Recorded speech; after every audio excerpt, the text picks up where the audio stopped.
OK. Lightroom. Bon. Comment est-ce qu'il y en a qui l'ont, Lightroom?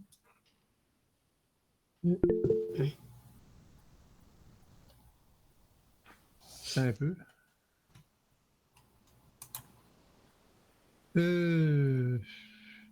Ouais, c'est difficile de voir quand je je vois pas tout le monde.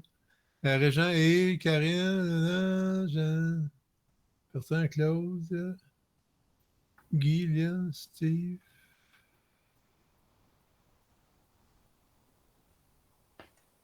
Il y a 14 personnes qui ont levé la main, André. OK. Ouais. OK. On est combien? On est 23. OK. Ceux qui. Est-ce que vous l'avez devant vous? Oui. OK, tout le monde a ouvert Lightroom? Non. Oui. Oui. OK. Parfait. Donc, c'est sûr qu'à soir, on ne parlera pas de comment télécharger, comment gérer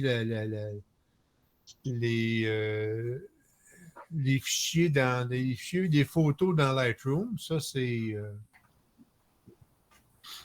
un autre domaine. À soir, on va parler surtout du développement. Donc, on n'est pas dans la bibliothèque, on est dans le développement. OK? Donc, les différentes sections qu'on va retrouver dans le développement. Attendez un petit peu, je vais regarder.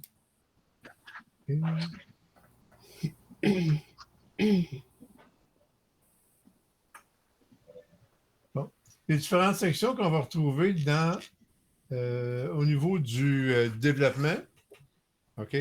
Donc, on a, si on regarde à gauche, les différents onglets, on a les paramètres prédéfinis, l'instantané historique et collection. OK? Donc, je vais lancer ça pour l'instant. Je vais parler des instantanés tantôt, là, puis de l'historique. OK? Mais c'est surtout à droite. Est-ce que tout le monde a Lightroom Classic CC? Oui. Oui. OK. Ouais. Oui. Donc, ceux qui ont des versions antérieures, ça ressemble pas à ça. Là. Quand on rentre dans la question du recadrage des masques, c'est pas pareil du tout. Là. Donc, si tout le monde on classique CC mise à jour, donc ça va aller bien. Donc, on regarde à droite, on a, naturellement, pour commencer, en haut, l'histogramme. Est-ce que tout le monde connaissent et savent travailler avec un histogramme? Est-ce que tout le monde comprend l'histogramme? Oui. Oui. OK. Donc, je n'ai pas besoin d'aller toucher à ça. Naturellement, Lightroom, l'histogramme est séparé en 5 parties, OK, qu'on va retrouver ici dans les réglages de base. Donc, les hautes lumières, les ombres, blanc, noir, puis l'exposition. Donc, ça, c'est les 5 parties qu'on va retrouver ici dans l'histogramme. Les hautes lumières, ça veut dire que le blanc, haute lumière, l'exposition, les ombres, puis le point noir. OK. Donc, avant de toucher à la section du recadrage, c'est pour ça un défaut, ainsi que le masque, on va regarder l'ensemble des ajustements qu'on peut faire, puis dans quel ordre on va les faire. Okay? Il est évident qu'on va avoir tendance à faire un recadrage avant de se lancer dans le. Donc, on va recadrer, recomposer comme il faut notre photo avant de se lancer dans l'ensemble des réglages. Okay. Donc, s'il y a des choses qui sont plus ou moins comprises, vous m'arrêtez, puis je vais aller plus loin là. Je vais passer assez rapidement parce que je me rends compte qu'il y a une grosse partie que vous connaissez déjà. Là. Donc, température. Donc là, c'est tout simplement de réajuster la balance des blancs si on n'a pas, ou encore la question, excusez, Donc, quand on travaille en RAW, naturellement, on va retrouver... Ah, je ne suis pas en RAW là-dessus. Ça, c'est un JPEG. OK, ça, c'est un RAW. OK. Donc, quand on va retrouver en RAW, on va retrouver l'ensemble des fonctions de balance des blancs qui nous permettent de rééquilibrer les couleurs de notre photo. OK. Par contre, il arrive souvent où notre photo va avoir soit une teinte chaude ou une teinte froide. À ce moment-là, on peut, en jouant avec le curseur de température, aller plus soit vers chaud, donc on va aller, ou on va vouloir aller plus vers refroidir notre image. Donc, on a le curseur de température. Le curseur de teinte va... Oui. Le curseur de teinte, lui, il va éliminer... il va arriver des fois qu'on va avoir soit une teinte magenta ou une teinte verte. Je ne sais pas si vous avez déjà remarqué en prenant une photo d'un portrait de quelqu'un. Il peut arriver des fois que on remarque le teint de peau, il est un petit peu vert ou un petit peu magenta. Donc, ici, on va corriger ce problème-là avec le curseur des teintes. Curseur exposition, naturellement, contrôle l'exposition. On peut soit exposer un peu plus, mais encore là, on remarque que le curseur d'exposition nous donne ça en valeur de stop. Donc, est-ce qu'on l'augmente d'un stop? Est-ce qu'on diminue d'un stop? C'est notre curseur d'exposition qui nous le permet. Soit dit en passant, quand on fait un ajustement, donc si je m'en viens, puis je vais lui dire, mettons, un stop. OK? Si c'est pas bon, tout ce que j'ai à faire, c'est faire un double-clic sur le curseur et je le ramène au point initial. OK? Contraste, c'est pareil. Est-ce que je vais augmenter le contraste ou le diminuer? Ici, c'est les curseurs qui nous permettent d'ajuster le point blanc. Donc, le point blanc, c'est tout simplement d'aller notre photo, aller chercher le blanc avant que le blanc écrèse. Alors, ça dit en passant, on peut ajuster dans l'histogramme, on peut enclencher l'éclairage en haute lumière ou encore l'éclairage des ombres. Donc là, comme on voit, j'ai du rouge ici. Donc ça, c'est de l'éclairage. Là où il y a du rouge, ça m'indique que j'ai brûlé ou donc j'ai éclairé à ce niveau-là. Donc à ce moment-là, je peux prendre les hautes lumières, diminuer et venir éliminer ce problème-là. Ou tu aurais pu aussi diminuer ton point blanc, d'ailleurs. J'aurais pu diminuer mon point blanc. Mais ça n'a pas la même... C'est pas la même chose, non. Pas la même chose, là. OK? Je vais diminuer un petit peu mes hautes lumières. Bon, le point blanc, j'appuie sur Alt, je clique sur le point blanc, j'augmente mon curseur, OK, jusqu'à temps de voir, quand je vois, juste avant de voir le blanc apparaître, là, ce que j'ai fait, c'est que j'ai amené mon point blanc jusqu'au niveau des calettages. Le point noir, je le fais pareil. Je le descends jusqu'à temps de... Oups, un peu trop. OK. Donc là, ce que je viens d'ajuster sur ma photo, c'est le maximum et le minimum.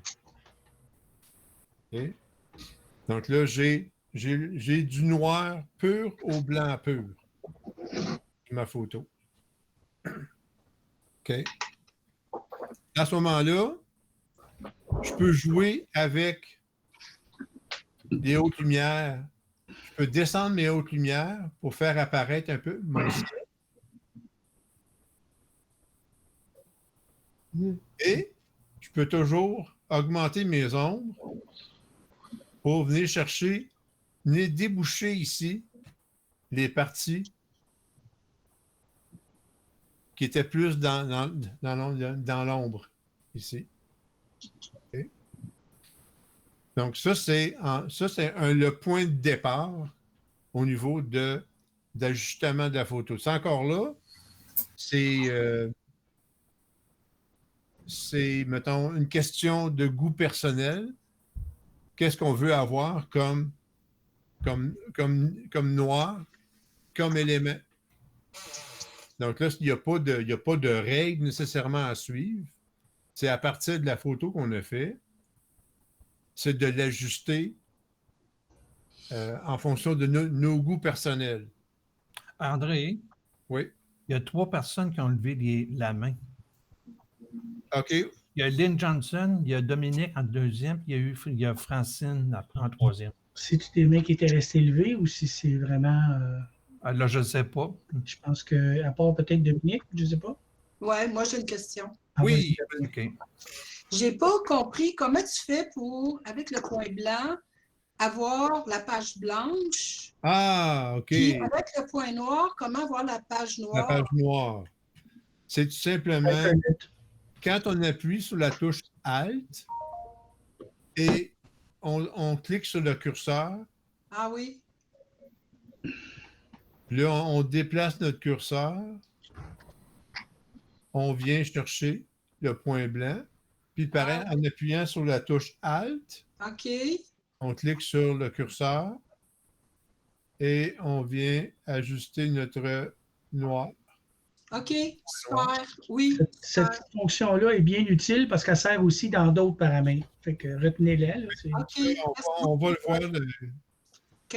Une autre chose aussi, en appuyant sur la touche Shift et en double-cliquant sur le curseur blanc et le curseur noir, Lightroom va faire un point blanc et un point noir automatique. Ah, Mais ce n'est pas toujours idéal. On peut l'essayer, mais ce n'est pas toujours juste. OK. Merci beaucoup. OK? Moi qui a un Mac, c'est commande, c'est ça? Au lieu de Alt? Qui non, parle? c'est pas commande. C'est commande. C'est option d'abord? Parce que moi, j'ai pas ça, Alt, là. J'ai commande ou option? Non, Alt, c'est commande. Contrôle, c'est commande. Alt, c'est peut-être option. C'est option, OK. oui. Merci. Mais André, Oui. la première chose qu'on devrait faire, c'est pas d'aller voir en premier là, la correction de l'objectif puis la transformation en deuxième. Puis après ça, on tourne dans ta partie que tu viens de parler. J'étais dans le développement. Oui. Okay. Actuellement, ce qu'on fait, c'est qu'on va aller chercher, on va activer le profil de correction.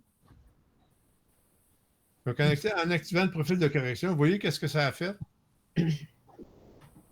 Ça a réglé certains problèmes au niveau de l'optique de mon... de ton objectif. De mon objectif, Tamron. OK?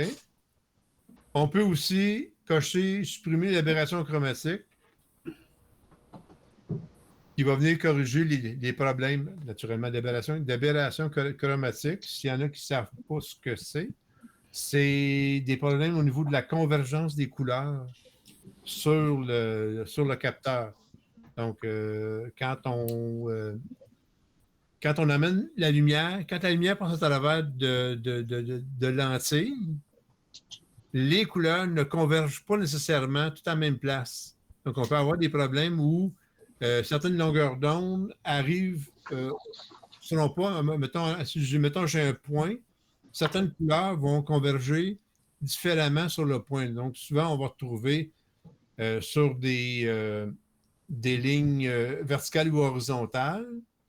On va retrouver, si on agrandit, on va avoir, mettons, un cast vert sur un côté puis un cast magenta sur l'autre. Parce qu'il y a des problèmes d'aberration chromatique. Les couleurs ne convergent pas pareil. Les différentes longueurs n'ont pas le même indice de réfraction. Donc, en cliquant là-dessus, Lightroom va venir faire une correction puis va faire converger les couleurs ensemble. Donc, ce que ça a comme effet, ce problème-là, c'est que ça donne une image qui est imprécise à cause de ce problème-là. On a l'impression qu'on n'est pas net au niveau de la photo. André, tu l'as fait pour une photo. Est-ce qu'on peut le faire sur les 15 photos qu'on a dans ce fichier-là? C'est-à-dire que comme ça, tu le fais sur une photo. Ouais. Ce que tu peux faire, c'est quand tu importes tes photos, tu peux créer Un preset. un preset où tu vas rentrer les différents éléments, différentes corrections. OK. Donc, quand tu importes, lui, il va les corriger. Il va les appliquer. Donc, moi, je ne l'ai pas fait là-dessus, mais j'ai certains presets où, quand je travaille, le profil de correction, il est automatique. Quand j'importe, il va corriger automatiquement. Pour la version automatique, il va corriger aussi pour les problèmes d'objectif. Ça va être dans un prochain cours. Preset, ouais. Pardon? La création de preset, ouais. Oui, ça va être un prochain cours. C'est un prochain cours. Vous êtes en train de me lancer des commandes, là? Pas du tout. J'ai attendu dire, moi, que cette semaine, que tu avais du temps. Oh, que oui. Je peux vous le garantir. OK, attendez un petit peu. Je vais aller chercher quelque chose d'autre.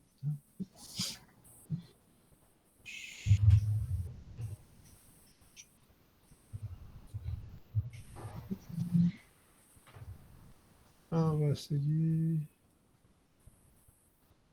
ça.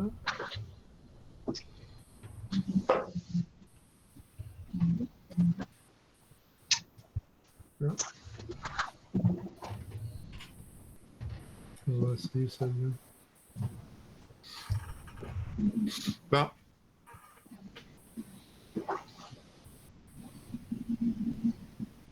J'ai ça. Là. OK. Donc là, on a vu l'ensemble des contrôles au niveau au niveau de l'exposition, du blanc, du noir, des ondes, des hautes lumières. OK? Il y a une autre partie qui est la partie de la présence, texture, clarté, correction du voile, vibrance, saturation. Texture, ce que ça fait, c'est que ça va, naturellement, le terme le dit, ça va rehausser les contrastes au niveau de la texture. Donc, si j'agrandis, je ne sais pas si je peux le faire avec ça, c'est pas assez texture. Un petit peu.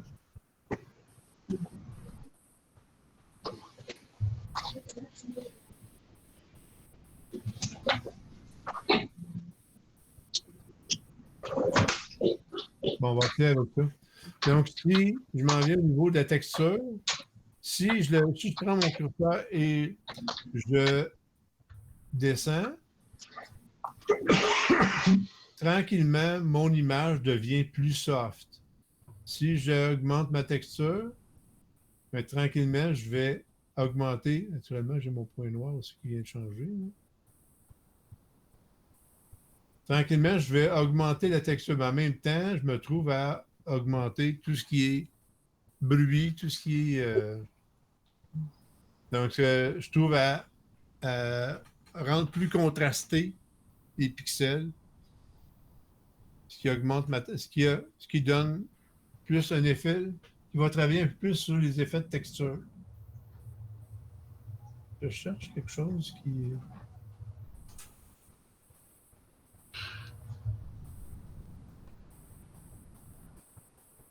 Donc, si j'augmente, on s'aperçoit que j'augmente le contraste au niveau de... Puis, j'augmente le niveau de texture de la photo. Si je fais l'inverse, mais je rends ça plus soft. Parce que c'est pour la texture. La clarté, un autre encore là, j'augmente le contraste, la dynamique. Qu'est-ce qu'il y a entre ce qui est le noir et le blanc au niveau du pixel?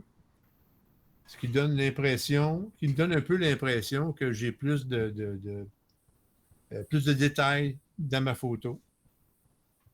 Okay? Ça va bien pour tout ce qui s'appelle édifice.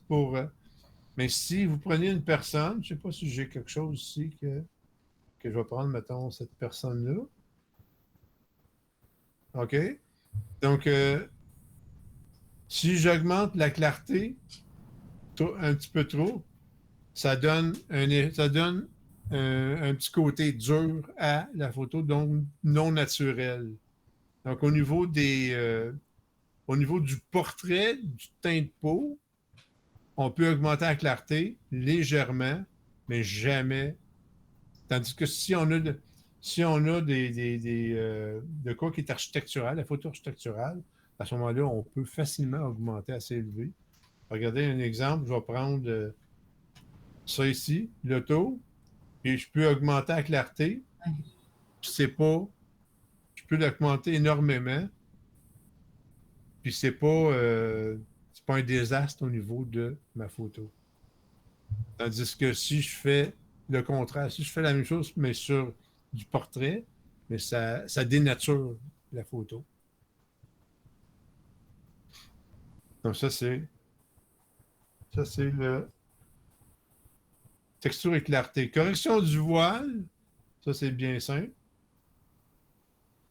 C'est tout simplement, je prends ma photo, petite photo avec du brouillard. Mais là, si on peut éliminer un peu le brouillard, ou on peut l'accentuer. Correction du voile.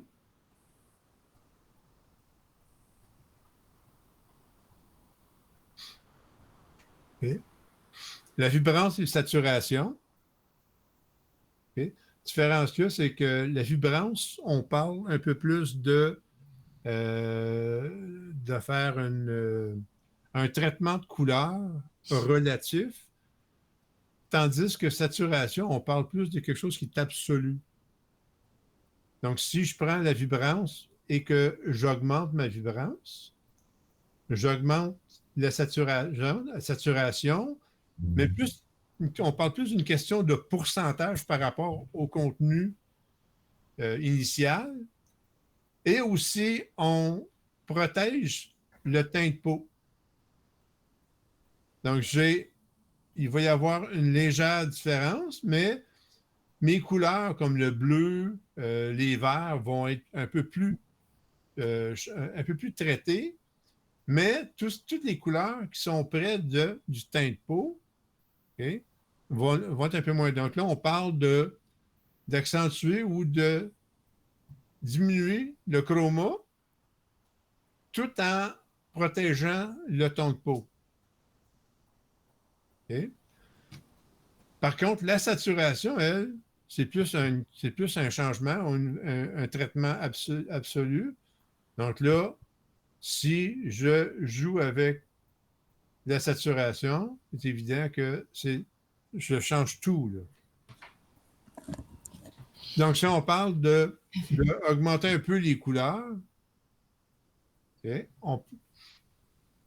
il est toujours, c'est-à-dire, si on parle d'augmenter les couleurs, mais c'est toujours plus intéressant si on a des gens, des personnes dans notre photo, c'est toujours plus intéressant d'y aller avec la vibrance que d'y aller avec la saturation. Par contre, si je prends, mettons, j'ai des fleurs, ben, je peux m'amuser avec la saturation ou des saturations. Ou si je prends la vibrance, donc vibrance au maximum et saturation au maximum. Monsieur Langevin, question. Oui. La photo que tu nous montres ou les photos qu'on a, tu fais toutes les modifications que tu viens de nous montrer. Mais si je décide par la suite de la mettre en noir et blanc, est-ce que les modifications faites Ils vont être dans le noir et blanc aussi. Ou il faut travailler en noir et blanc pour faire des modifications? Non, ce que tu vas faire va apparaître dans tes. Si je fais, mettons, j'augmente, je sais pas moi, le contraste, puis après ça, je lui demande de me donner une photo noir et blanc, je vais le voir apparaître. OK. Ça a un impact sur mon noir et blanc, là. Donc, tout se bien de faire toutes les modifications lorsque ma photo est en couleur, puis ensuite, je l'envoie en noir et blanc. Pas nécessairement. Pas nécessairement. Non, pas nécessairement. Tu peux, OK. tu peux aller en noir et blanc, puis faire tes modifications. C'est beau. Tu sais, il n'y a pas vraiment il n'y a pas vraiment de, comment je dirais ça, de façon de faire unique. Donc, tu peux décider d'aller en noir et blanc, puis tu peux décider d'aller en couleur. Je te dirais que c'est mieux de le faire en noir et blanc. Oui. Ouais, parce que tes corrections en couleur, la couleur t'influence. Ouais, Si tandis tu que là, l'enlèves, tu vas avoir un meilleur résultat. Parce que là, tu travailles vraiment en noir et blanc. en noir et blanc, mais là, je joue avec mes teintes de gris. Mm. Ce qui ne sera peut-être pas le cas lorsqu'il va être en couleur. Donc, si j'enlève tous les ajustements que j'ai faits, puis je m'en viens en noir et blanc, à ce moment-là, je peux jouer encore sur. Je peux jouer sur mon contraste. Je peux jouer sur les blancs, sur les hautes lumières. C'est tous les contrôles que j'ai utilisés depuis le début en couleur. Je peux les prendre aussi en noir et blanc, là. Mhm. OK? Et même, tu peux jouer sur les couleurs, mais ça, c'est un autre pattern. Mais là, ce qu'on peut faire, c'est que là, dans noir et blanc, on a le mélangeur noir et blanc ici, qui me permet de jouer sur les niveaux des couleurs. Donc, comme ça ici, je clique, à côté, j'ai un petit point sur à l'intérieur de l'onglet, je clique là-dessus, puis quand je m'en viens ici, lui, il va choisir, comme la fleur qui est là, elle est blanche. Donc là, il choisit les différentes couleurs, puis il va jouer sur les tons. Comme ça, ici, cette partie-là est à rouge. Donc, regardez les curseurs rouges. Donc là, à ce moment-là, je joue sur les niveaux de luminosité de différentes couleurs pour venir ajuster les contrastes de ma photo en noir et blanc.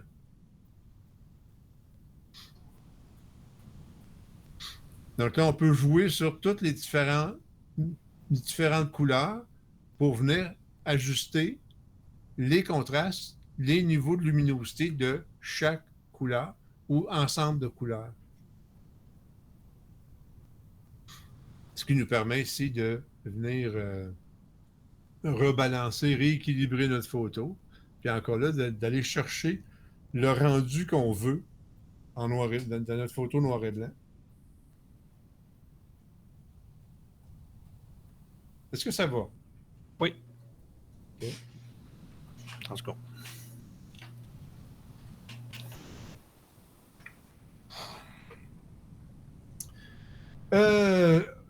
Le prochain onglet, ça va être les courbes de tonalité. OK. Je ne sais pas s'il y en a qui s'amusent avec ça, qui sont déjà amusés avec les courbes de tonalité.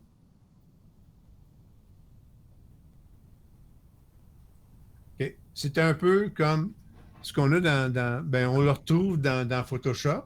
OK. Le point ici, c'est notre point noir. Le point en haut, c'est notre point blanc.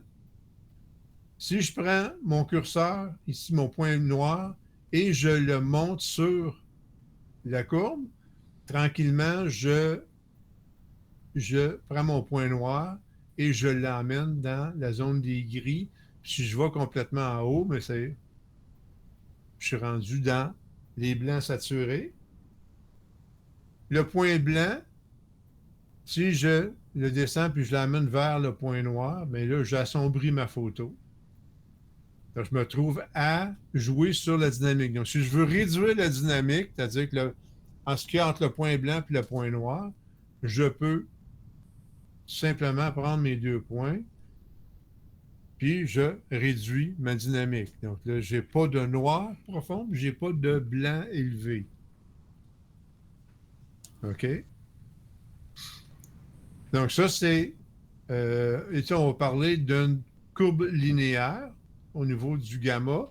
Si je parle d'augmenter le contraste d'une photo, okay, je peux prendre, mettons, un point qui est plus sombre, puis je peux décider de l'assombrir.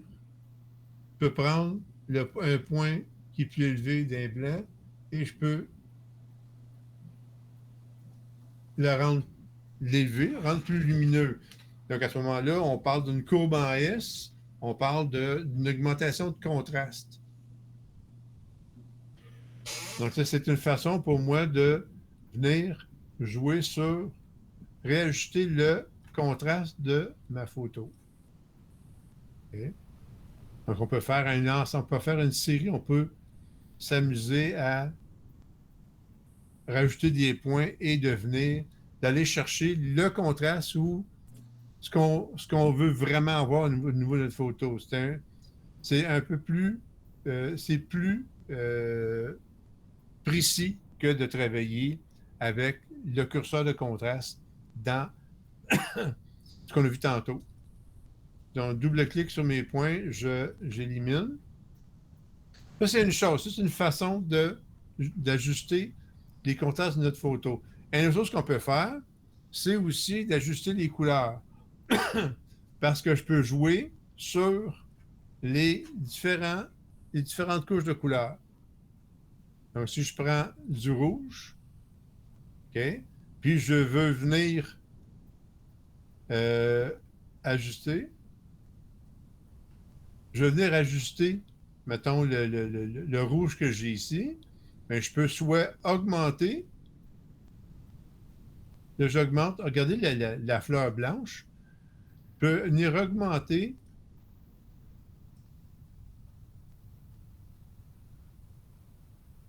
le rouge, ou si je fais l'inverse, ça devient plus cyan, parce que là, on parle des complémentaires. Donc, si je prends ma courbe et je l'augmente, OK, j'ajoute une composante rouge à ma photo. Si je fais l'inverse, je vais ajouter une composante cyan à ma photo. Pareil pour le vert. Si j'augmente, naturellement, j'ajoute une composante verte. Ou, le contraire, je vais ajouter une composante qui est quoi? C'est quoi le complémentaire de vert? Roulement de tambour? Quelqu'un qui veut s'essayer? Bleu, Magenta. Hein? magenta. Mauve. Magenta. Et bleu, Jaune. Jaune, OK. soit que j'ajoute une composante bleue ou une composante. Composante Jaune. jaune. OK. OK, mais là, l'affaire, c'est qu'à ce moment-là, je peux jouer, là, je l'ai fait globalement, OK? Mais je peux vouloir ajouter une composante, mettons, on va dire bleu dans les hautes lumières. Je peux aussi vouloir ajouter, donc je vais prendre, mettons, les hautes lumières, je vais augmenter, un peu, OK, je ne vais pas faire ça, attends. Bon, on va essayer de le jammer là. Donc, je vais augmenter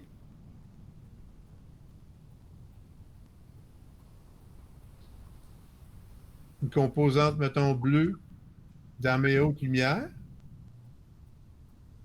OK?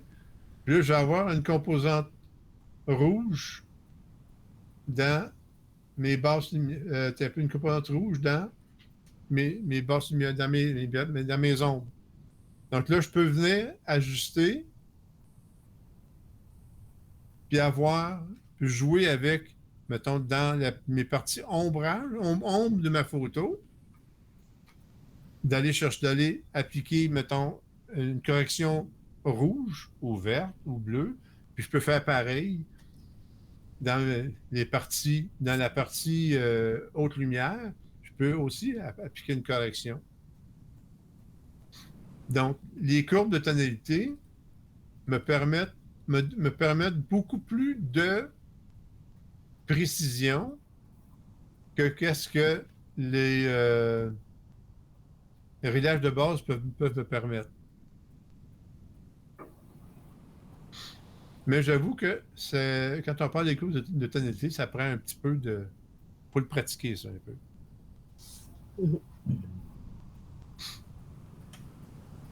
OK. Les couleurs.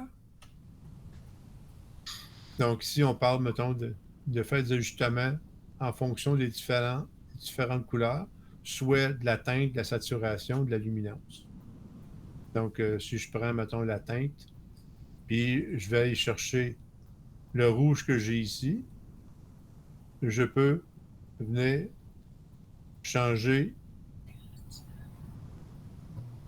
tout ce qui est de cette teinte-là, changer la couleur.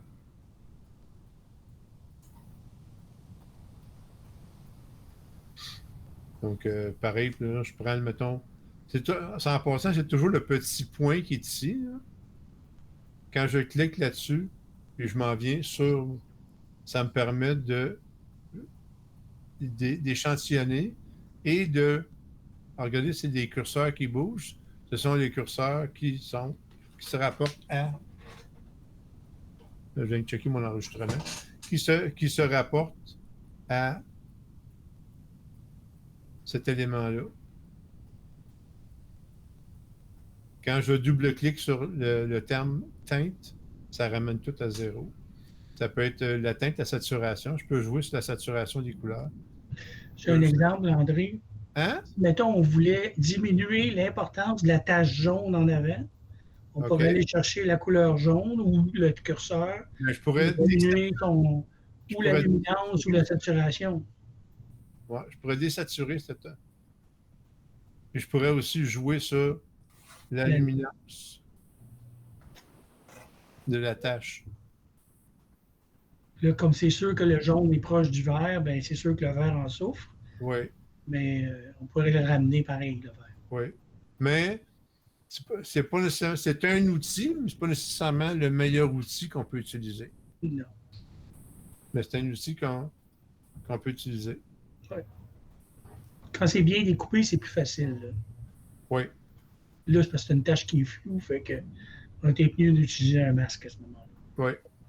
OK. En plein ça. Après ça, on a le color grading. OK. Là, je vais appliquer un casque de couleur en fonction des ombres, des tons moyens et des hautes lumières.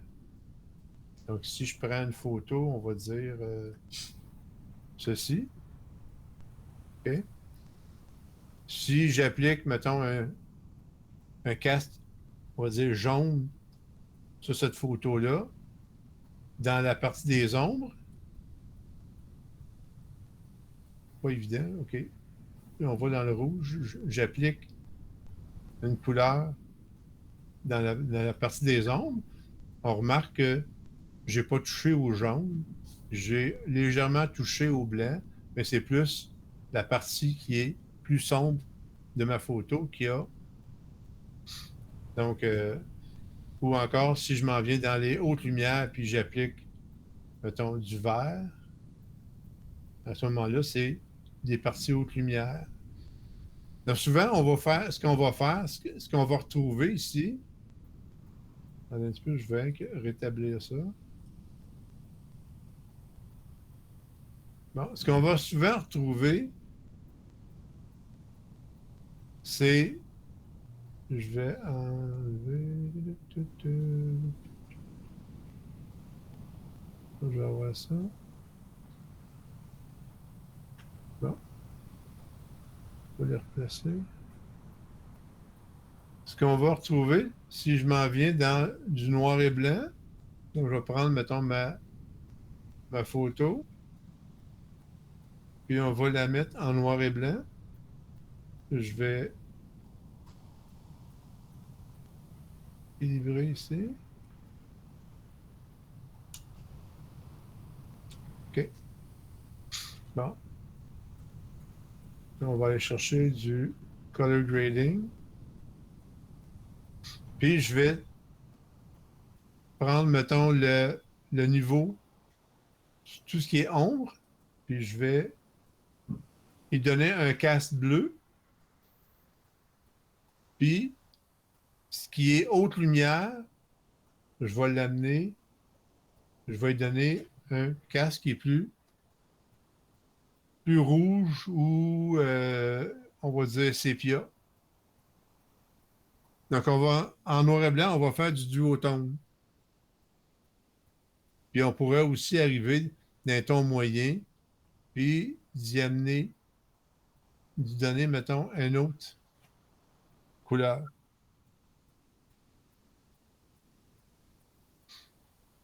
Donc, on va faire du color grading. On peut faire une balance entre le rouge ou entre le bleu.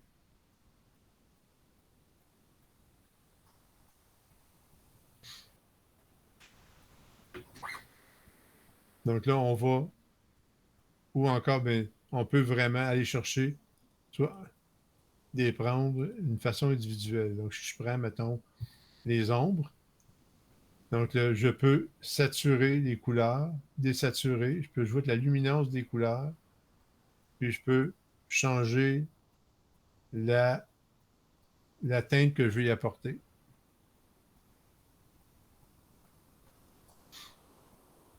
Donc, c'est intéressant à utiliser quand on travaille en noir et blanc, de vouloir, mettons, donner une certaine teinte, soit dans les parties ombrageuses, les parties foncées, ou les tons moyens, ou les tons élevés, les tons clairs.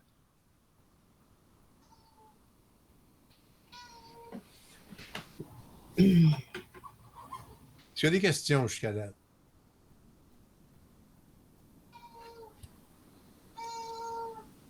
Non? Tout est beau? Silence total. OK. Là où ça devient intéressant, c'est dans les détails. Attendez un petit peu, je vais aller chercher ceci. C'est dans les détails que ça devient intéressant.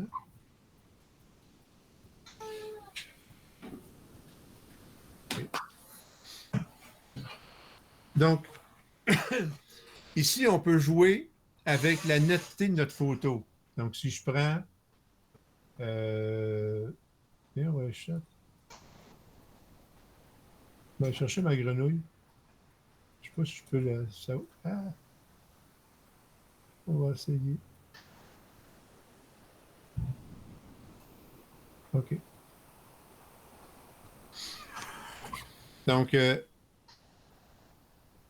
au niveau de la netteté, je peux jouer sur augmenter un peu la netteté, augmenter un peu la clarté de l'image. Donc, je peux augmenter la netteté. Remarquez, au fur et à mesure que je l'augmente, qu'est-ce qui arrive? On donne une impression de focus un peu plus. On augmente la netteté de notre image. Par contre, en même temps, on voit du grain apparaître. Okay? Le rayon va m'indiquer est-ce que je joue sur un pixel ou si je joue sur un rayon de 1 à 3 pixels. Si j'augmente le rayon, regardez qu'est-ce qui arrive, j'augmente aussi l'importance du grain que je viens d'apporter en jouant avec la netteté. Okay. Puis quand je joute le détail, ben, je trouve à accentuer ce que je viens de faire. Donc là, je me ramasse avec disons que j'ai comme suraccentué la netteté de mon image. Donc, je peux ramener ça un peu à un niveau plus gérable. Okay? Donc là, j'ai mon gain. Mais là, présentement, ce que j'ai fait là, c'est d'appliquer la netteté sur l'ensemble de ma photo. Mais ce n'est pas nécessairement ça que je veux. Je veux appliquer ma netteté seulement sur des contours, peut-être. À ce moment-là, il y a le masquage. Okay? Donc, si j'appuie sur Alt, puis je clique sur le curseur, okay? Là, présentement, c'est blanc. En réalité, c'est un masque. Donc, le masque, il est blanc. Donc, quand le masque est blanc, on applique la fonction sur l'ensemble de l'image. Si je déplace mon curseur, tranquillement, je réduis l'application de la netteté. Donc, là, présentement, j'applique la netteté seulement sur les parties qui sont blanches et non sur les parties qui sont noires. Donc, si je lâche, j'ai appliqué la netteté ici, mais pas ici. Donc, remarquez que si je joue avec, j'enlève et je ramène. Donc, on voit qu'il y a une légère, au niveau de l'œil ici, on remarque qu'il y a un petit changement au niveau de la netteté de cette partie-là. Donc, en photo, je peux venir accentuer des contours pour rendre l'image, donner une impression d'avoir plus de détails dans ma photo. Mais il faut faire attention de ne pas y aller, c'est comme toute chose, il faut y aller avec parcimonie. Oui, Dominique?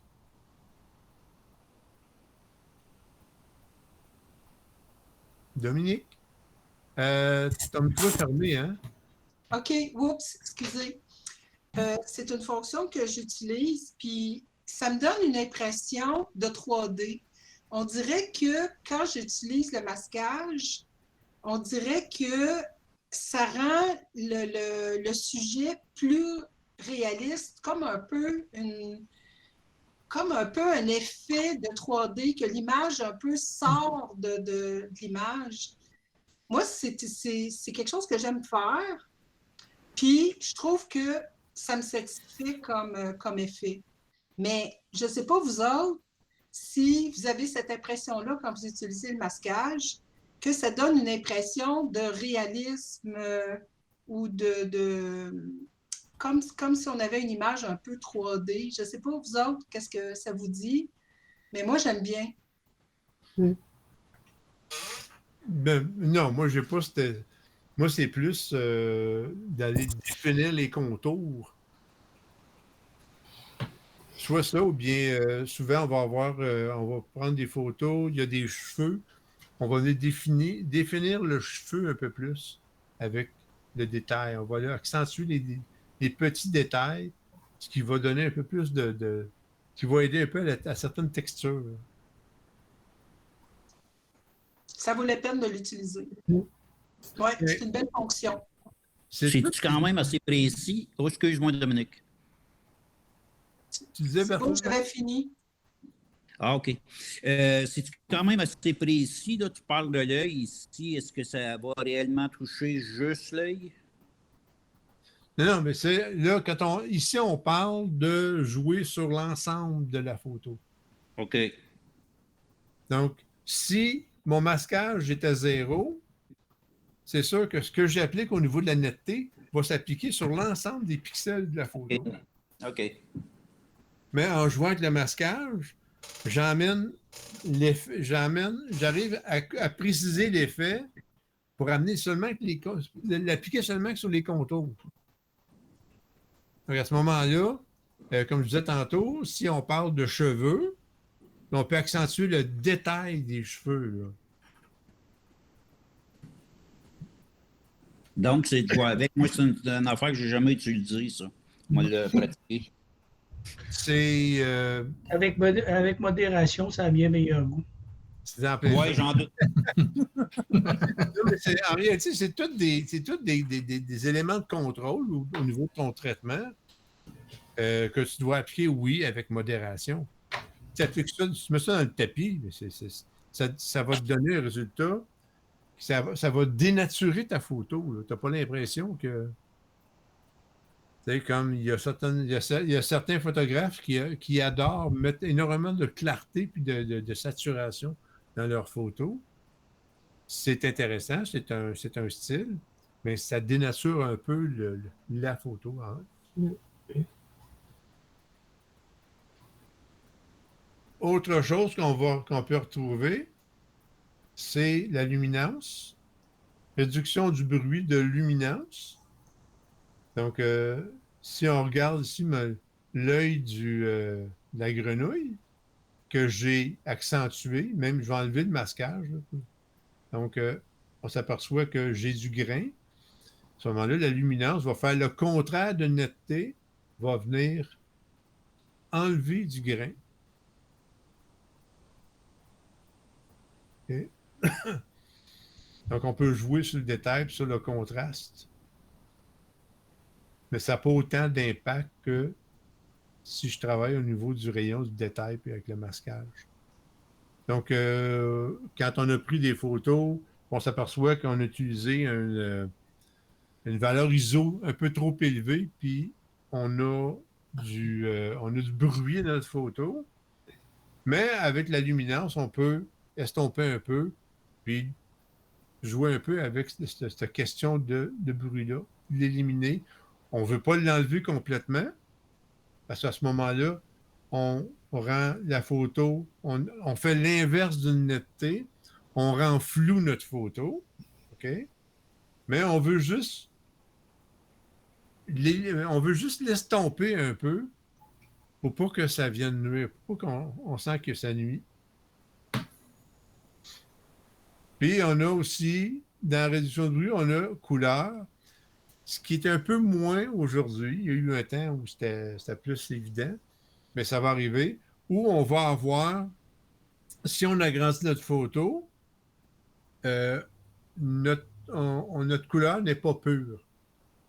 Notre couleur va être un peu patchée. On regarde, puis c'est pas si j'ai, mettons, une tonalité de rouge ou encore si je travaille avec un dégradé de couleur.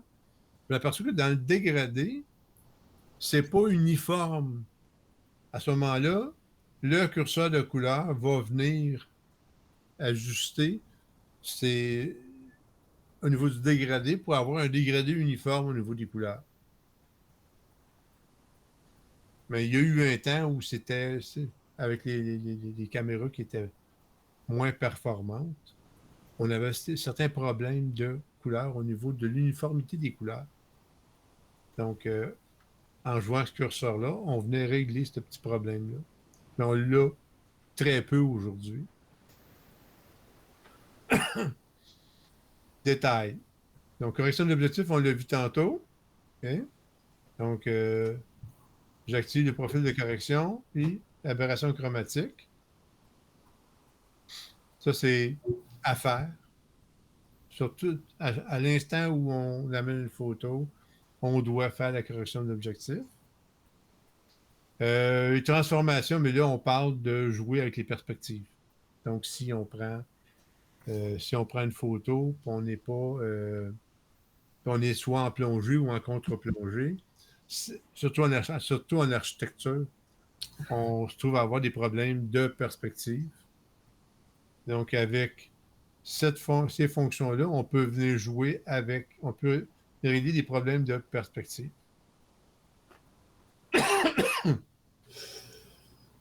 C'est sûr que c'est pas comme si on travaillait avec un objectif qui nous permettait de faire ces corrections-là, mais c'est intéressant quand même comme fonction.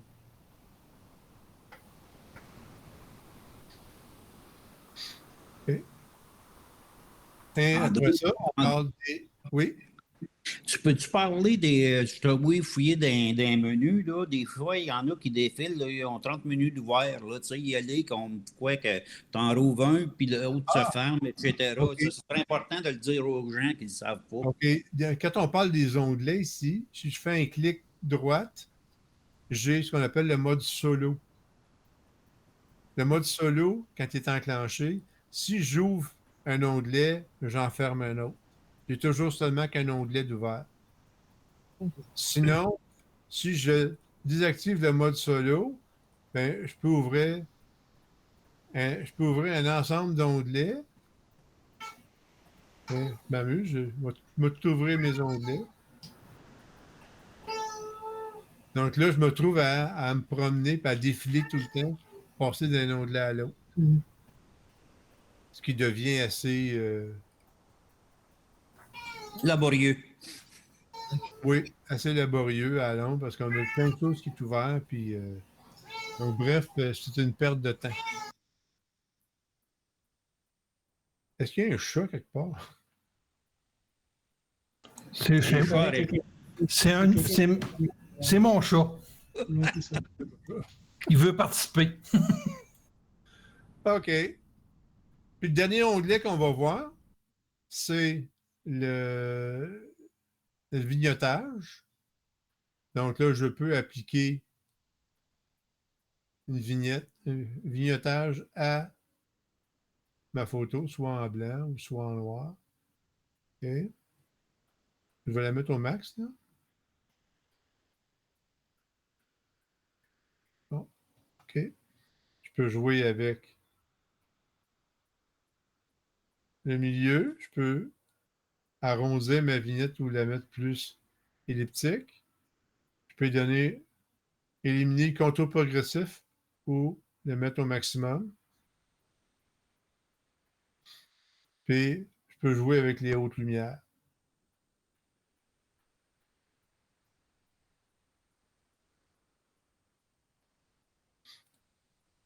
Bon. Et il y a toujours naturellement le grain. Je peux augmenter le grain de ma photo. Ça, c'est encore là une question d'esthétique. Ça, c'est pour les effets. Donc, ça fait un peu l'ensemble des différents réglages qu'on va retrouver. L'étalonnage, ça, je vais en parler dans un autre cours qui se rapporte plus à la gestion de couleurs. OK. Bon. Puis la transformation, André, t'en parles pas? Je ne suis pas allé chercher d'éléments qui me permettraient. Ben, attends, je vais essayer avec ça. Moi, je m'en sers beaucoup de ça. Là. Transformation, on va parler de faire des corrections. Je l'ai dit tantôt, quand on va travailler en architecture, on prend des photos en plongée ou en contre-plongée. Donc, on se trouve à avoir des problèmes de perspective. Et cet onglet-là va me permettre de corriger ces problèmes-là. Ou soit des problèmes de verticalité ou des problèmes si je fais de niveau, ou je peux y aller, mettons manuellement, jouer avec la verticale, jouer avec l'horizontale, faire une rotation, jouer avec l'aspect, l'échelle, des différents décalages sur l'axe des X, décalages sur l'axe des Y. Puis je peux contraindre le recadrage. C'est-à-dire que si je fais un ajustement vertical, naturellement, on remarque ici que ma photo elle rentre à l'intérieur du cadre. Donc, je peux contraindre le recadrage. Donc, à ce moment-là, si je joue avec vertical, il va réajuster ma photo pour qu'elle soit toujours à l'intérieur du cadre.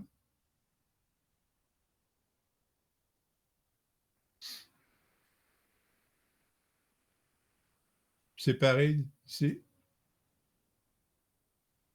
Donc, Lightroom va recalculer et va s'arranger. Si je fais une rotation,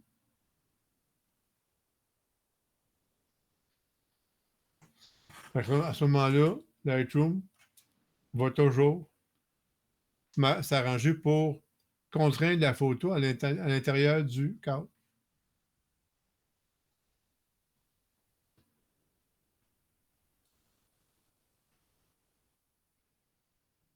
Est-ce que ça va? Okay.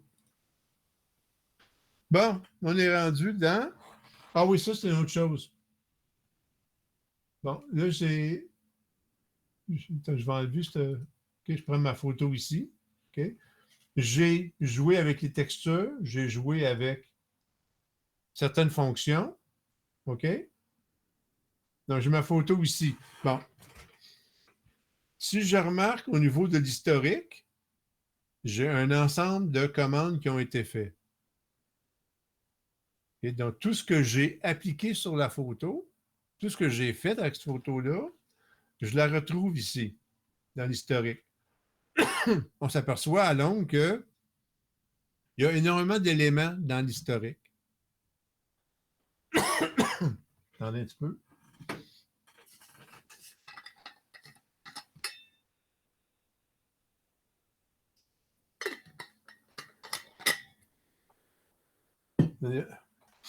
OK? Donc, ce qui fait que si j'applique, mettons, je vais le reprendre, là, je vais faire ça rapidement, puis je vais faire OK, un color grading, puis je vais emmener les tons foncés en bleu, les tons blancs, je vais les amener en jaune. OK, donc là, j'ai mon eau qui est plus jaune, j'ai ma pierre qui est plus bleutée. OK, on remarque que j'ai fait teinte des ombres, teinte des hautes lumières, saturation des hautes lumières. C'est trois choses que j'ai faites. OK? Là, à ce moment-là, je peux créer un instantané. Je m'en vais dans l'onglet instantané, je fais plus, ajouter un instantané, je vais dire, je ne sais pas moi, couleur. Okay? Donc, je viens de créer un instantané couleur. Je veux prendre ma photo, ben, je ne suis pas sûr que c'est ça que je veux. Je veux amener, mettons, mes hautes lumières en rouge. Bon, je vais aller dans instantané. Je vais faire haute lumière. Haute, mettons, rouge. Donc, je viens de créer un autre instantané. Je continue à faire encore des modifications, des changements. OK? Et je vais, ben là, je vais l'essayer. Je vais faire un noir et blanc. OK? Je vais faire un noir et blanc. Mais je ne veux pas avoir le color grading. Je vais l'éliminer. Je veux garder quand même mes ombres bleues. Donc, je vais tout simplement aller dans instantané, faire noir et blanc avec ombre bleue. Je fais créer. Donc là, j'ai créé un ensemble d'instantanés qui fait que je peux aller retrouver couleur, je peux aller retrouver mes hautes lumières rouges, puis je peux aller retrouver mes ombres bleues. Donc, c'est intéressant de travailler, de créer des instantanés si on travaille avec on est en train de travailler sur une composition, sur le traitement d'une photo. On peut faire un traitement. Regardez, on crée un instantané. On peut continuer à traiter notre photo. On arrive à un point, c'est intéressant, on peut créer un autre instantané. C'est sûr qu'on pourrait aller dans l'historique puis retracer nos différents points de traitement intéressants. Mais quand on a une historique de, mettons, 30, 40, 50 points, 50 niveaux, 50 démarches, là, à ce moment-là, ça devient plus difficile de commencer à trouver. Mais quand on arrive qu'on crée des instantanés à différents endroits en disant, OK, parfait, ça, j'aime ça, pack, je fais un instantané, je continue à traiter. Donc, je peux toujours aller voir au niveau de mes différents points, puis de faire de comparer. Je peux aussi, au lieu de faire des instantanés, au lieu de faire des instantanés, je vais revenir au point, au premier niveau. Je peux aussi arriver puis de dire, je veux créer, mettons, une copie virtuelle de ma photo. Donc, je peux arriver puis faire photo, créer une copie virtuelle. Là, maintenant, si je m'en vais, à quelle place qu'elle est, cette photo-là? Et ici, j'ai mon original ici, puis j'ai ma copie virtuelle, puis je peux traiter, mettons, je peux arriver puis dire, OK, je vais clarté au maximum, saturation au maximum, puis j'ai ma copie, puis j'ai mon original. Puis je pourrais faire 2, 3, 4, 5 copies, appliquer des traitements sur chaque copie, puis de regarder, puis de pouvoir comparer mes différentes copies, puis voir, mettons, qu'est-ce que j'aime pas. Donc, c'est une façon de faire sans que ça l'embourbe mon disque, parce que les copies virtuelles sont faites en base de données et non sur le disque. Donc, en réalité, on a toujours un original, mais on peut avoir un ensemble de copies sur lesquelles on va faire différents traitements. Oui, M. Claude. Oui, j'ai pour savoir, là, tes instantanés, c'est-tu Oui. pour la photo de te traiter? Oui, c'est-à-dire que quand tu traites ta photo, OK, tu appliques différents niveaux de traitement à ta photo. Tu fais le noir et blanc, tu joues avec tes couleurs, tu joues avec ta. OK? Puis là, tu regardes le résultat que tu as là, tu trouves ça intéressant. OK? Tu peux faire un instantané à ce moment-là. OK? Puis, tu peux continuer à traiter ta photo. Tu disais, mais écoute, je vais aller un peu plus loin. Mais tu peux, à tout moment, dans ta démarche de traitement de la photo, ben, tu peux faire un instantané qui va te permettre de revenir en arrière puis voir. Oui, mais ma question était que quand j'ai fait des instantanés, je ne peux Ouais. pas m'en servir pour d'autres photos autres que ça. Non. L'instantané, c'est uniquement sur cette photo-là. OK. C'est pas, c'est pas, C'est c'est pas pas le un paramètre prédéfini que tu es en train de faire là. Ouais. Ce que tu fais, c'est que tu mets comme un marqueur à un certain point dans ton traitement. Tu dis, OK, parfait, ça, je trouve ça intéressant. OK? Tu fais un instantané. Puis là, mais tu continues à traiter ta photo. Là. Je veux dire, c'est pas parce que tu as fait un instantané que ça va être absolument ça que tu veux avoir. Sauf que tu trouves que ce point-là est intéressant, puis que tu veux continuer à traiter pour voir jusqu'où tu peux aller encore. Puis des fois, on va continuer à traiter, puis on s'aperçoit qu'on est dans le champ, là. On s'aperçoit qu'on est en train de surtraiter, puis que c'était vraiment plus intéressant ce qu'on avait avant. Là, tu vas dans tes instantanés, puis tu vas chercher le point qui, pour toi, était ce qui était le plus intéressant. Ce que tu voulais, puis. Oui. Donc, la question de l'instantané, c'est de te permettre, à différents moments durant ton traitement, de créer un marqueur puis de dire, bon, parfait, j'aime ça. Par contre, je veux continuer à essayer. Je vais aller un peu plus loin. Je vais essayer d'autres choses. Tu essaies d'autres choses. Tu aimes ça, tu fais un instantané. Ce qui te permet de te promener d'un point à un autre, puis de dire, OK, d'aller dire, de comparer, puis de dire, OK, ça j'aime ça. L'autre, bon, c'est un peu trop bien. Ça te permet aussi, tu peux toujours arriver, mettons, à faire un instantané. OK? Tu peux aller à ce point-là, puis de l'amener. Après ça, aller à un autre point, puis de créer différents. OK. Tandis que la copie virtuelle, mais à ce moment-là, c'est que tu crées des copies dans ta base de données. Puis là, tu vas traiter, mais la copie, elle va être unique. Tu en traites un autre, puis tu vas avoir différentes, toujours la même image que tu vas traiter différemment.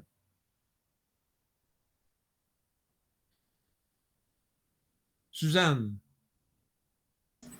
Oui, j'aimerais savoir, là, avec tout, mettons, tu crées 3 instantanés. Est-ce qu'on peut les comparer une à côté de l'autre ou s'il faut les visionner une après l'autre? les instantanés, non. Les virtuels, Virtuels, oui. oui, OK. Oui, parce que Et puis- c'est un peu comme si on avait 3, 4 ou 5 photos. OK. OK. Puis qu'est-ce qui arrive quand tu fermes ton catalogue? Est-ce que tes instantanés demeurent dans ton catalogue? Oui, Les Oui. virtuels aussi, nécessairement. oui. OK.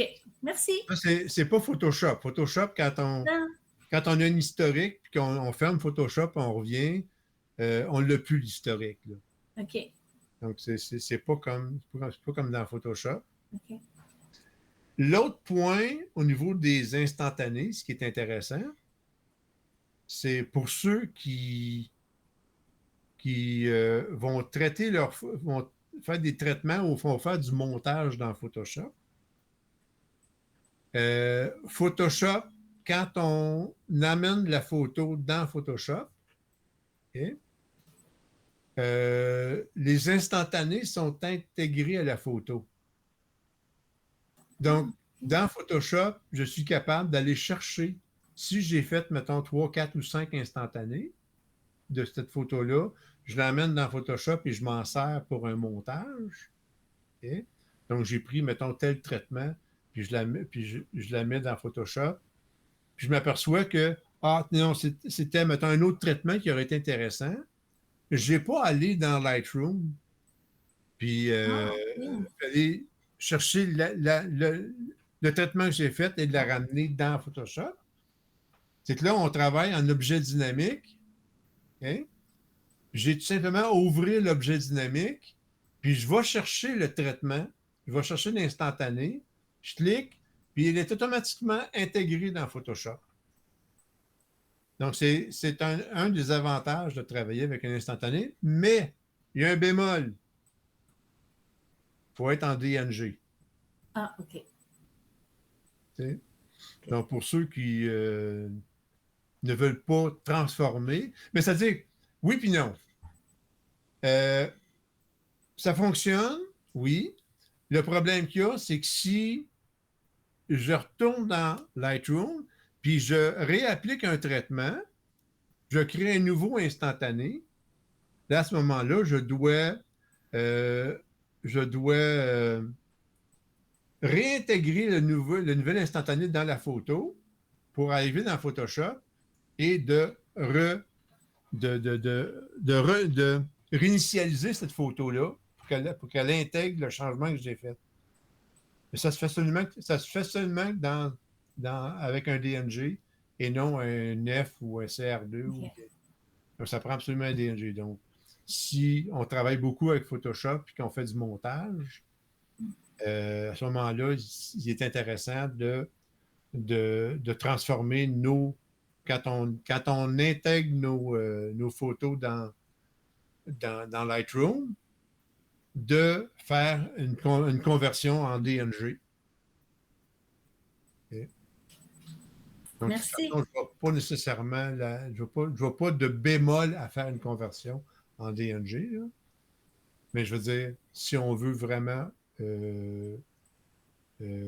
on veut être capable de travailler cette partie-là avec les instantanés, à ce moment-là, il faut être en DNG. Merci.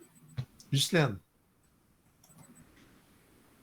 Bon, ben avec ça, je me suis rajouté plein de questions. Premièrement, je n'ai pas vu où tu cliquais pour avoir le tableau pour créer l'instantané. Ici, à gauche, il y a un onglet instantané. Puis quand je veux rajouter un instantané, je vais sur le petit plus qui est créer un instantané. OK. Bon, ça marche. Est-ce que c'est seulement dans le color grading qu'on peut qu'on peut créer un instantané? Non. Dans L'instantané, n'importe quoi lui, qu'on modifie?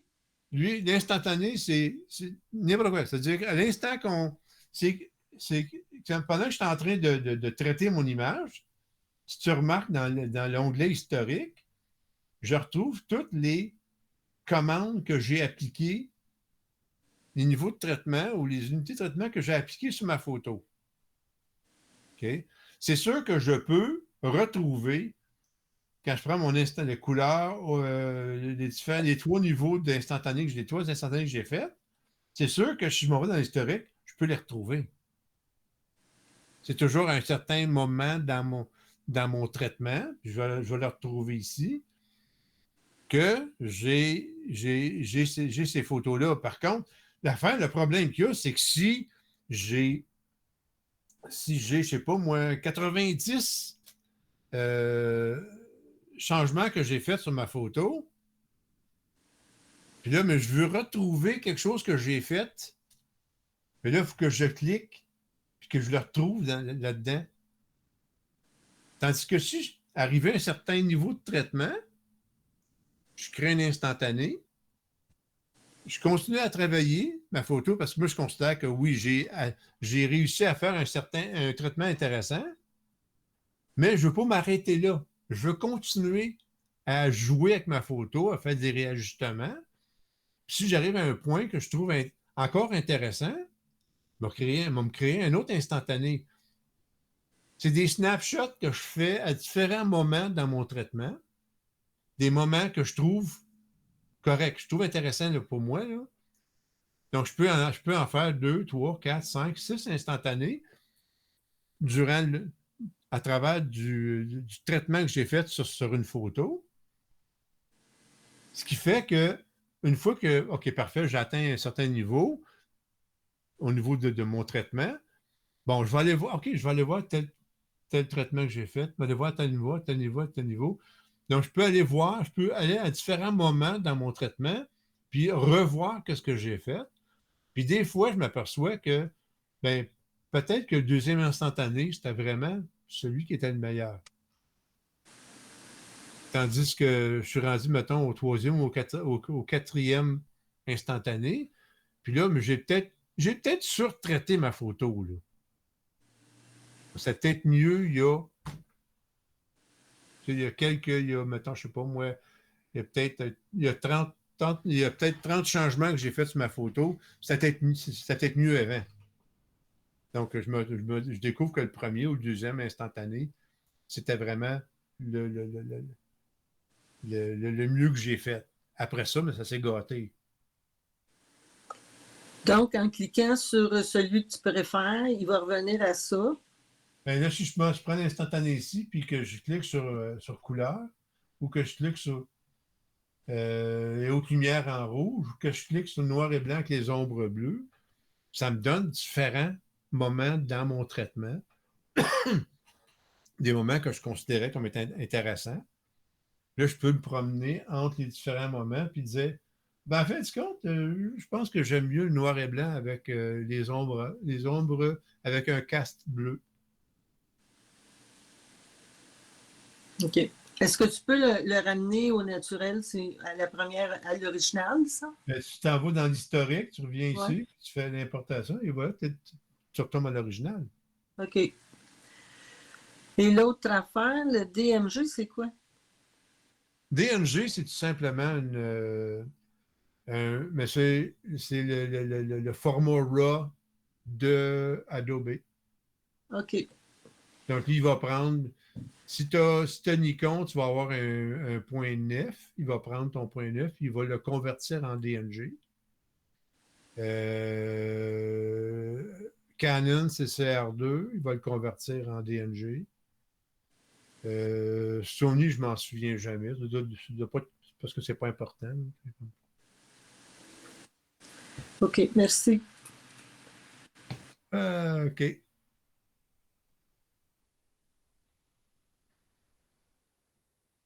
Est-ce que ça va? Qui Ouais, une petite question, Qui ça? Dominique. Dominique. quand on est dans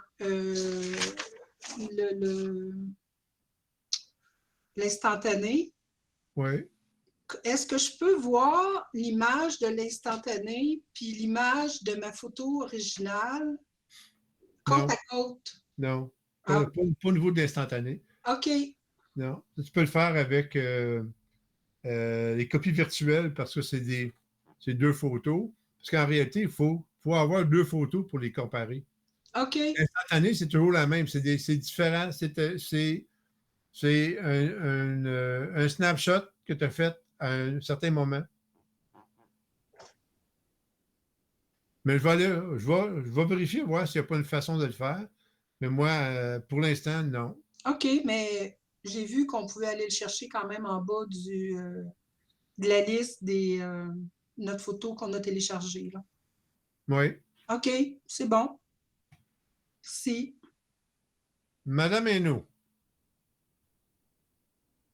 votre micro.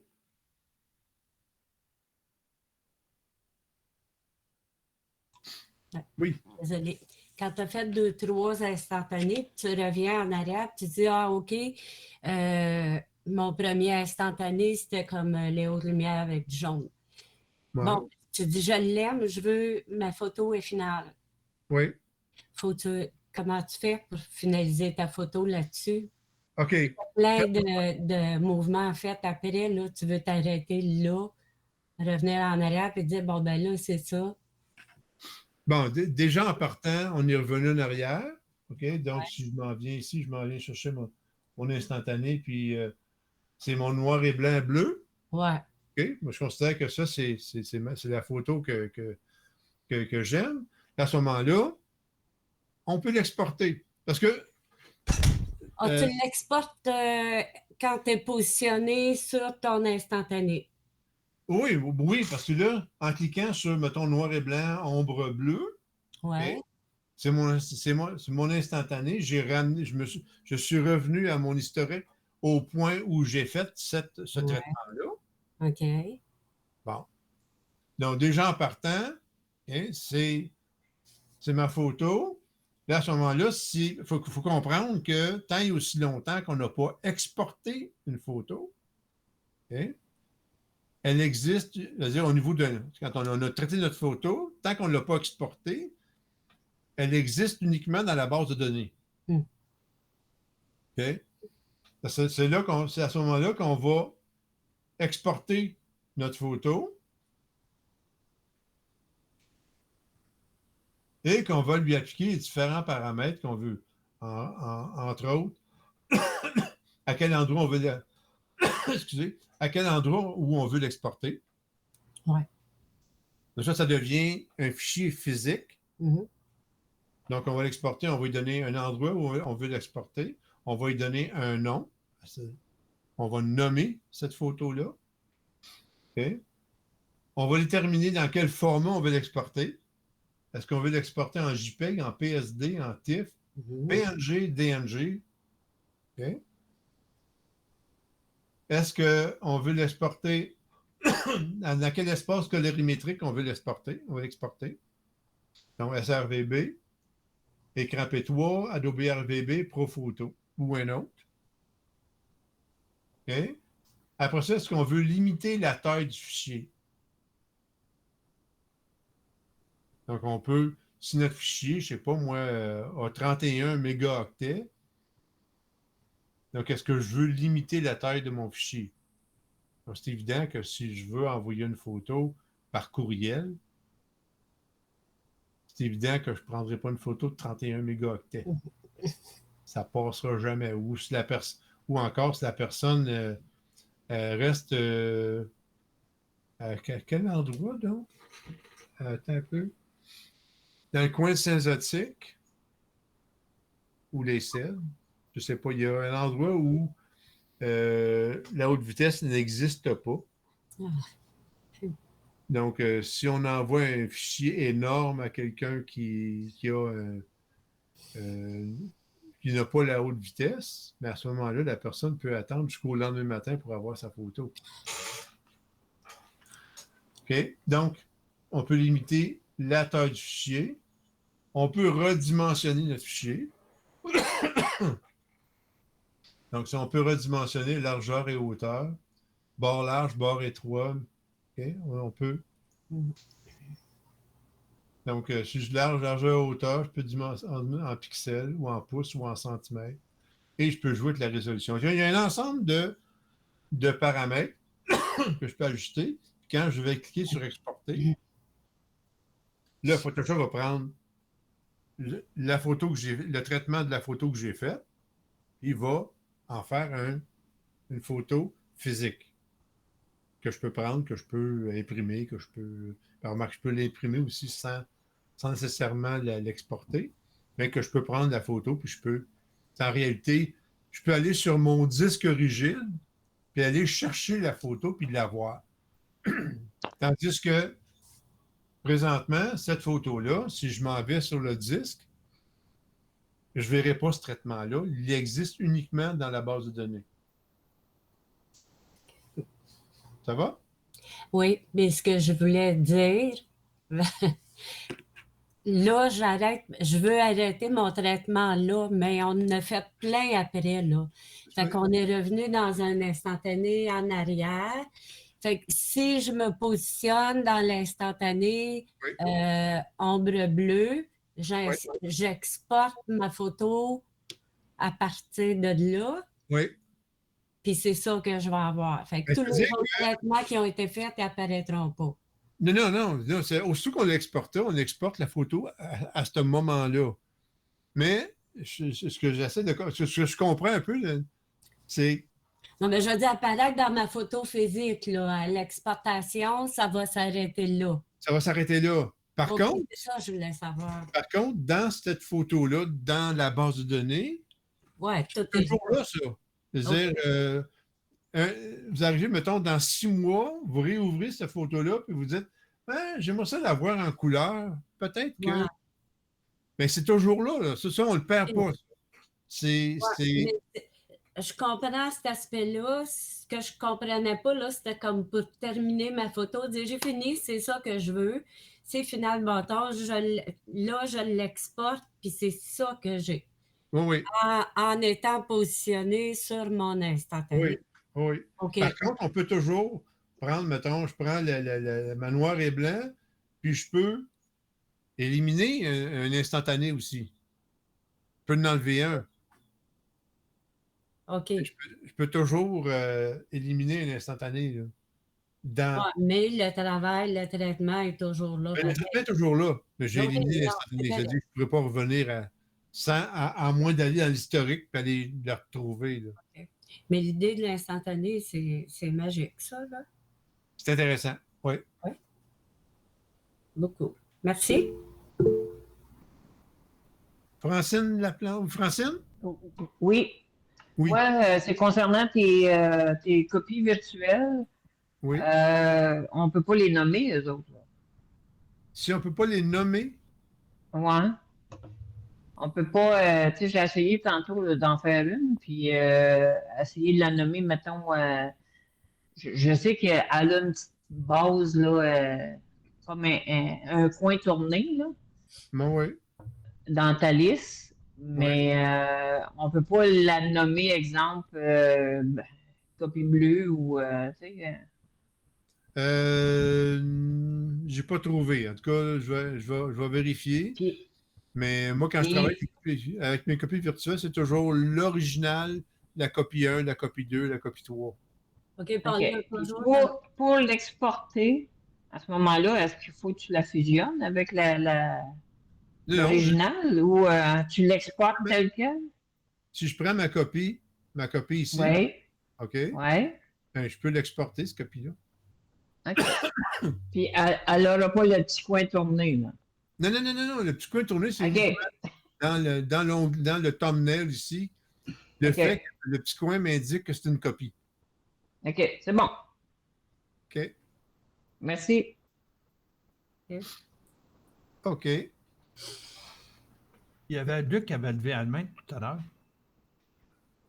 Tu as encore une question, Luc?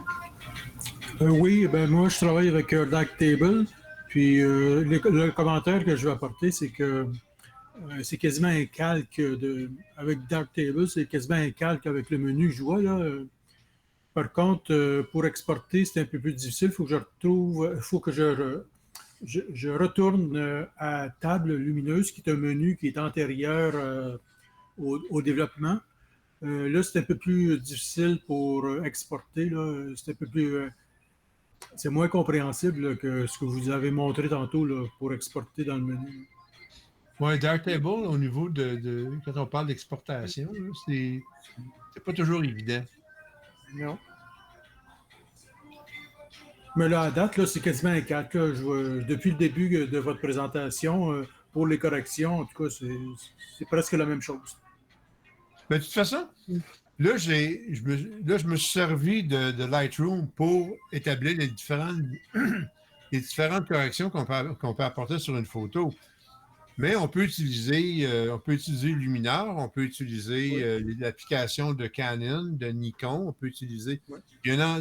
On va retrouver ces fonctions-là, ces ajustements-là dans la plupart, ou sinon la totalité des applications qu'on va retrouver, soit qui viennent avec votre caméra, ou qu'on peut retrouver dans, mettons, le Luminar, ou bien on peut retrouver dans c'est quoi donc le Capture One.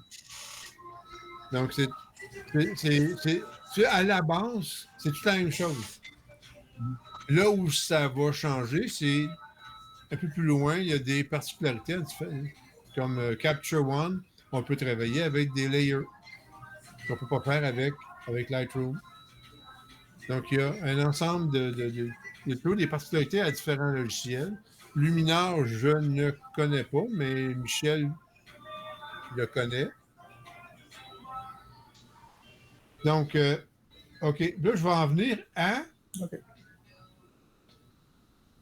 l'utilisation des masques dans Lightroom. OK.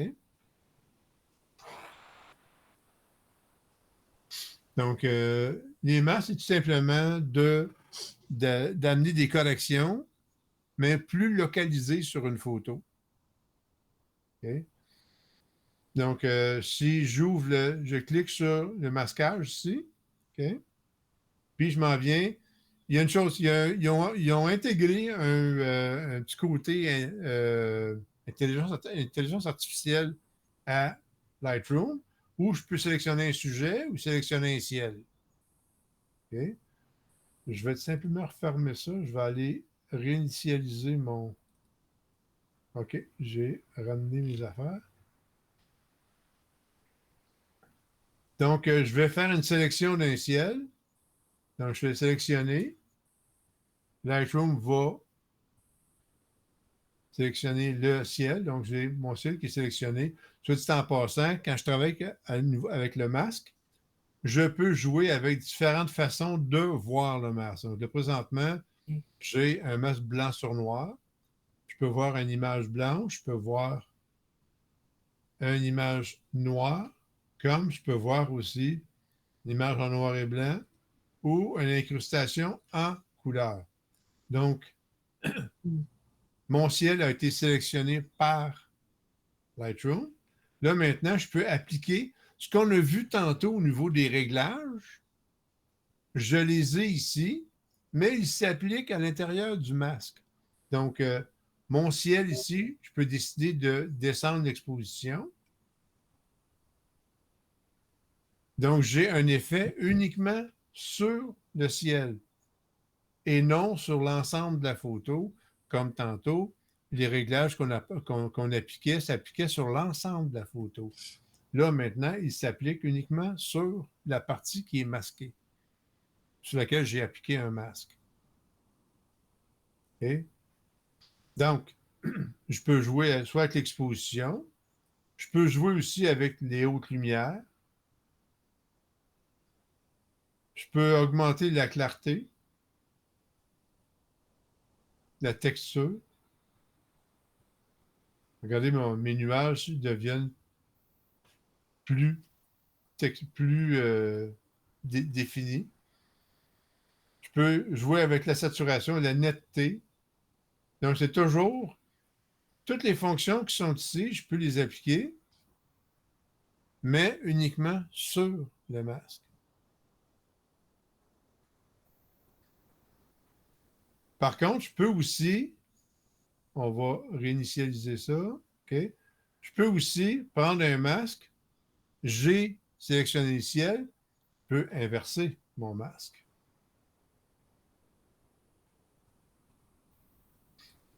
À ce moment-là, j'applique, comme j'ai fait une inversion, je vais aller voir, mettons, blanc sur noir. Oh.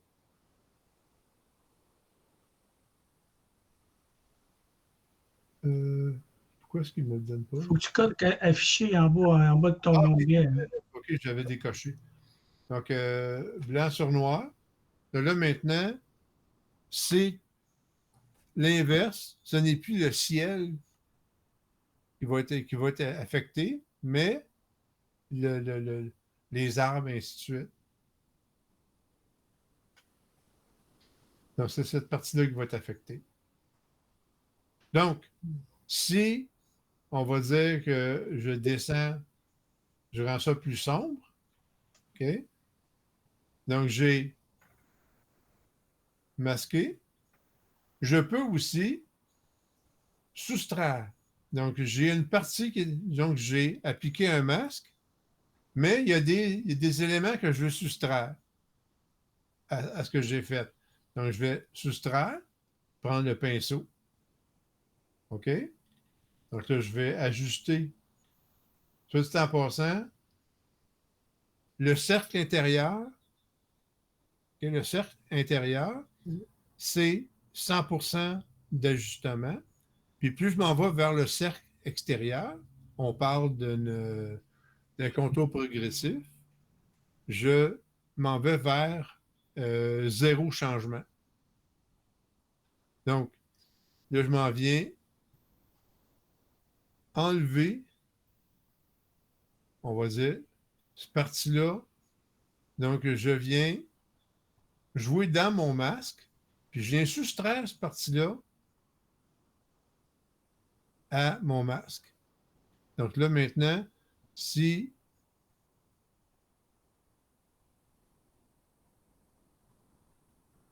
donc là, j'ai soustrait cette partie-là, donc j'ai ramené ça au niveau initial.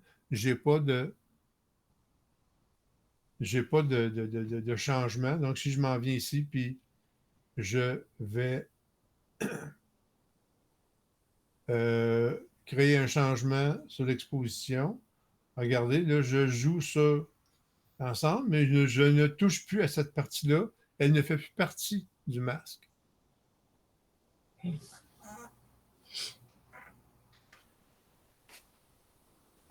Mais je peux aussi dire créer un nouveau masque, sélectionner le ciel, OK,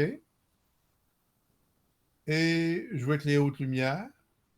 Et voilà, maintenant, j'ai joué avec le ciel, j'ai joué avec cette partie-là, j'ai fait des ajustements ici, des ajustements là, j'ai enlevé cette partie-là. Donc, je peux rajouter des masques, je peux pour venir ajuster ma photo comme je la veux. Oui, Bertrand? Pourquoi sur certaines photos, des fois, tu veux rajouter un masque et ça ne fonctionne pas? Certaines photos, ça ne fonctionne pas. Ça ne fonctionne pas. Ça disparaît, tu ne peux pas rajouter de masque, rien. Là.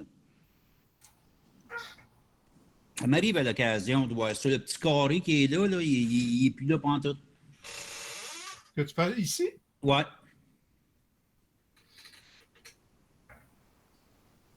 J'aurais besoin de la réfléchir, ça, là, je ne sais pas.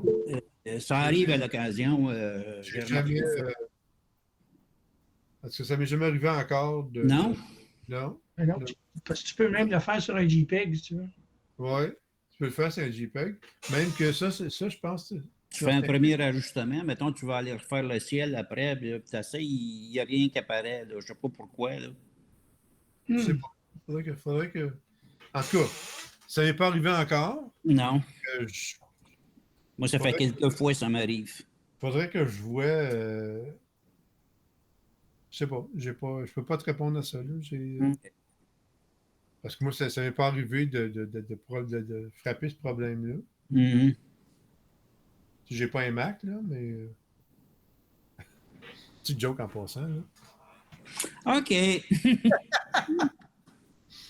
Merci.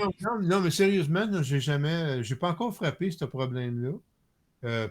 Jamais. Il faudrait que je fasse un paquet de tests pour voir si je peux réussir à refaire le problème.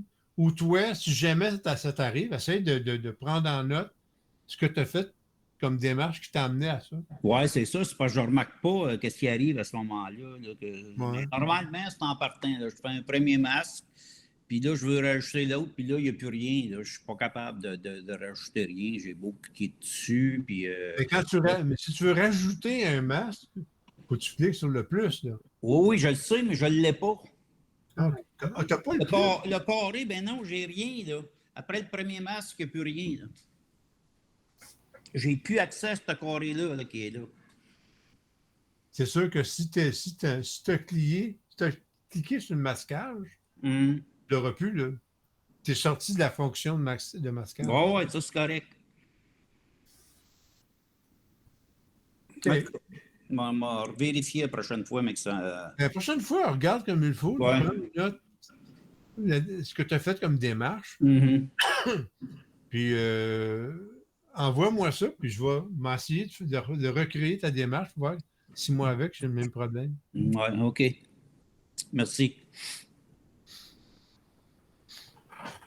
Est-ce que ça va? Donc là, on a créé ici 2 masques. On peut en créer une multitude de masques. Si je clique sur un masque, mais là, si je clique sur, mettons, le masque 2, bien, ça m'indique que j'ai fait un masque de ciel. Okay. Je peux ajouter à l'intérieur du masque, où je peux soustraire des parties. Je pourrais soustraire, mettons, je m'en vais avec le pinceau encore, puis je vais soustraire cette partie-là. Tu sais? Donc, il y a un ensemble de choses que je peux faire. Donc, à l'intérieur d'un masque, je peux soustraire une partie de masque. Mon masque 1, ça a commencé par un ciel que j'ai inversé, puis j'ai utilisé le pinceau pour le masque. Donc ici, j'avais le ciel, j'ai inversé. Après ça, avec le pinceau, j'ai soustrait avec le pinceau. Donc, je peux retracer toutes les étapes de mon masque. Donc, un masque, je peux inverser un masque. Je peux aussi prendre un masque puis le supprimer au complet. Je peux dupliquer, je peux aussi faire une copie d'un masque. Donc, il y a un ensemble d'éléments que je peux faire au niveau des masques. Chose intéressante aussi, si je vais m'en venir, je vais aller chercher ceci. Okay. Donc, je vais faire, mettons, un masque, un dégradé radial. Okay. Donc, j'ai appuyé. Je vais prendre un masque que je vais redéfinir. Donc, par défaut, okay, c'est l'intérieur du dégradé radial que je vais appliquer, que je vais changer. Moi, ce que je veux faire, c'est que je veux faire comme une espèce de vignettage. Et à ce moment-là, je vais prendre mon dégradé radial, puis je vais l'inverser. Donc là, c'est l'extérieur, la partie extérieure de mon dégradé radial et l'intérieur ne sera pas touché. À ce moment-là, je peux prendre l'exposition, réduire l'exposition, et je viens de me faire un vignettage. Ça, c'est modifiable tout le temps. Je peux venir le modifier et le repositionner où je veux. comme je peux aussi. Je vais le garder. Là. Oh, c'est un petit peu trop, ça. OK. Donc là, j'ai mon vignettage. Mais j'aime pas le fait que ça soit sombre ici. OK. Je peux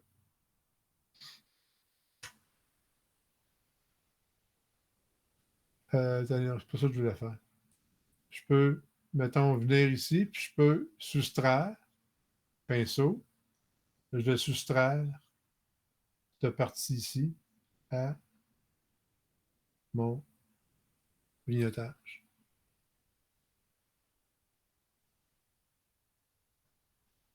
Ça va? Là, il est rendu 9 heures. On est rendu dans l'overtime. Ceux qui ont. On va arrêter ici. Je suis en train de regarder peut-être à faire d'autres petites formations Lightroom. Donc, probablement, je vais peut-être en parler à la prochaine réunion, prochaine rencontre. Pour ceux qui sont intéressés à aller un peu plus loin dans Lightroom, de peut-être faire des petites sessions d'1 heure sur Lightroom à certains moments. Donc, j'arrête ça là. Vous allez pouvoir l'essayer, pratiquer. Ça a été enregistré, donc ça va être sur Drive. Donc, tout ce que j'ai fait à soir, vous allez pouvoir le réécouter dans Drive. Et si vous avez des questions, vous me garochez ça. Je vais pouvoir vous répondre. Est-ce que ça va? Oui. Donc là, on rentre dans la section Overtime. S'il y en a qui ont des questions sur le projet de la ville au niveau de l'album photo. Juste avant ça, André, je voudrais te remercier pour la soirée. Ah, plaisir, plaisir. Et à toi la parole. Merci, merci. Tu veux-tu arrêter de partager, André, s'il te plaît? Merci. En fait,